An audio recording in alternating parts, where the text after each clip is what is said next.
You are done chasing. You are done filling dead air with nervous messages. You are done trying to prove your value with constant availability. You are done auditioning for a role in someone else's life. Give yourself this vow. For the next chapter, you will not text first for validation. You will only initiate for clarity or leadership. You will become a man whose presence is felt even when he is quiet. This is not a trick. It is a standard. Hold it and watch your life shift. Why this works? Attention is currency, and you will invest it with intention. Scarcity creates value, and you will become selective by design. Momentum shapes attraction, and you will build momentum in your own lane. Detachment reduces anxiety, and you will finally breathe. When you stop reaching, you recalibrate the balance. When you stop filling the silence, you force truth to surface. When you stop rescuing conversations, you see who wants to be there. What happens to you when you stop texting first? Your mind stops begging for crumbs and starts asking better questions. What am I building today?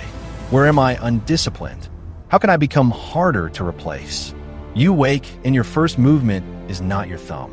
It is your feet on the floor. It is a glass of water. It is breath work that steadies you. It is a plan you respect. You remember what it feels like to move on your own timeline. You train with focus. You read like a craftsman. You work with depth blocks instead of scattered minutes. You sleep like a man with structure instead of a man waiting for a buzz on his phone. Your attention returns to your body and your mission. Your posture lifts. Your eyes settle. You walk with a steady cadence because you are no longer sprinting after someone who keeps slowing down. Silence sharpens your edges. It returns your dignity. It makes your words expensive again. What happens to her when you stop texting first? At first, she assumes you will break your own rule. She waits for the good morning you always send. She waits for the check-in after work. She waits for the late-night rescue from boredom. Nothing comes. The rhythm she used to conduct stops. Now she hears the echo of her own effort. How much does she actually want this? Enough to reach out. Enough to plan. Enough to invest. Your absence becomes a mirror. It shows her whether she valued you or only valued your attention. If she cares, she will close the gap with initiative and consistency. If she does not, she will drift, and you'll be thankful the drift happened now, not later. Either answer is a gift because it ends confusion. The code. Rule 1. If she is not investing, you do not lead the conversation. Rule 2. If she reaches out, you respond with warmth and intent, not chatter. Rule 3. Your phone is a tool, not a leash. Rule 4.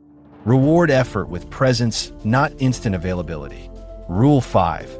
Never use silence to punish, use it to protect your peace. Rule 6. Choose calls and plans over threads and loops. Rule 7.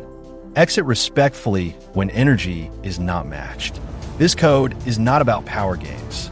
It is about alignment. You are aligning your actions with your standards. The playbook for common moments. When you feel the urge to double text, put the phone down and do 5 deliberate breaths. On the exhale, drop the shoulders and the jaw. On the inhale, ask what action would make you more grounded right now. Do that instead. When you see her online and she has not replied, assume nothing. People are busy. You are busy. Let the clock work for you. When she sends a dry message, answer with warmth but direction. Offer time to talk. Offer a plan. If she declines or floats, be polite and step back. Only energy that meets your energy gets a place in your schedule. When she goes silent for days and returns with, "Hey, stranger," you can smile and say, "Good to hear from you." Then give a simple path forward. "I'm free Thursday at 7 for coffee." If she engages, great. If she vanishes, the door was never really open. When she rapid fires during your work block, silence the thread. Finish your block. Respond later with intention. You are not a vending machine for attention. When she tests with a light jab, laugh, hold frame, redirect to something real. You are not defensive, Beck.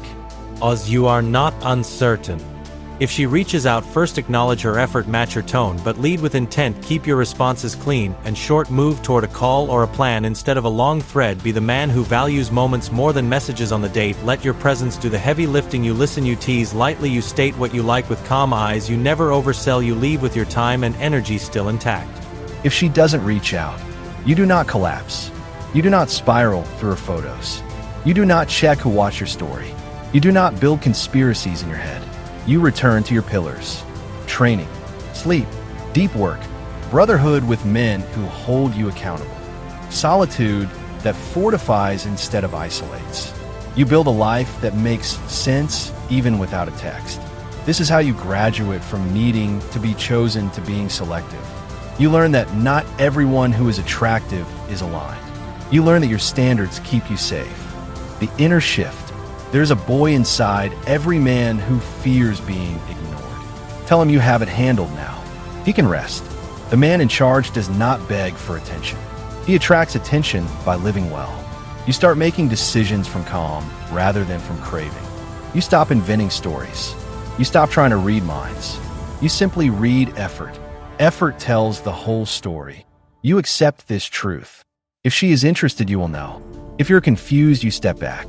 Confusion is a boundary, not a puzzle. High standard daily rhythm. Wake and hydrate. 5 minutes of breathing through the nose, slow and deep. 10 to 30 minutes of movement, mobility, or a walk in the sun. Cold rinse if you choose to sharpen alertness. High protein breakfast or clean fast, depending on your protocol. 2 deep work blocks where your phone is on airplane mode. Messages are answered at set times, not every time. You own your schedule like a craftsman owns his tools. Strength training or conditioning in the afternoon. A book or course that advances your skill. Evening wind down with low light and low noise. Journal a single line of progress and a single promise for tomorrow. This rhythm upgrades your baseline. It makes you magnetic without trying. It makes you peaceful without being passive. Boundaries in text. You will not negotiate your value in a chat box. You will not explain your standards 3 times. You will not dump paragraphs to fix what actions can answer. You will not argue tone through a screen. You will not chase closure from someone who is giving you clues they are elsewhere. Your messages are clear. Yes and no, and here is when I am free. Your emojis are minimal. Your punctuation is calm. Your time is guarded. Edge cases and how to handle them.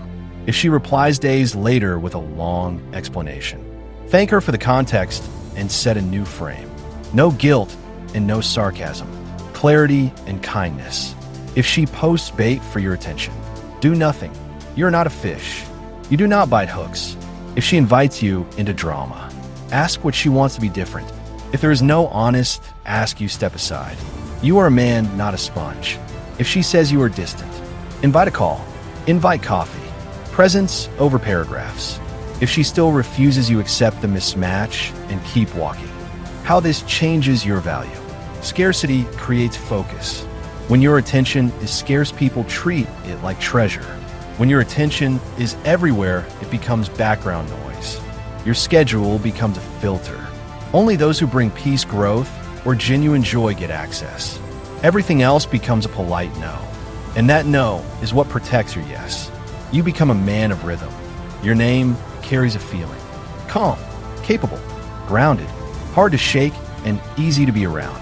Relationships that meet your standard, you are not above effort, you are above chasing, you are not above vulnerability, you are above oversharing to be like, you are not above romance, you are above performing for approval with the right woman. Your silence is not punishment.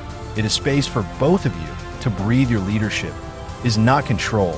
It is direction with room for her light. When to break the rule, break it for clarity. If something important needs to be said, say it cleanly and once. Break it for leadership. If you want to plan something meaningful, plan it with confidence, then return to the code. This is not silence forever, this is silence until reciprocity appears. Rebuilding self-respect after neediness. Own it without shame. I was over-available and it cost me peace, then act different today. Stand tall, speak slower, smile from steadiness, not from seeking. Keep promises to yourself. Self-trust is the loudest aura in any room. The rebirth. Now look at you. Waking earlier. Thinking clearer. Loving slower. Choosing peace over chaos. You are not the same man. Not even close. You walk differently. Not because you are cocky, because you are anchored now. You are not trying to be chosen. You are the choice. You are not arguing over breadcrumbs of attention. You are full, not hungry for her love, hungry for life. The man who gives everything and asks for nothing is not noble. He is empty. You are done being empty. Now you are filling up. Not with women. Not with revenge. But with mission. With vision. With certainty. People always miss the version of you they could not destroy. Let them miss it from a distance. No revenge, just distance. You do not need revenge. Your absence is the closure. Your growth is the message. Your peace is the punctuation mark they understand. Not for her. For the younger you who thought love meant sacrifice. You forgive. Not because others deserve it. Because you deserve the weight off your chest. You forgive so you can move forward without dragging.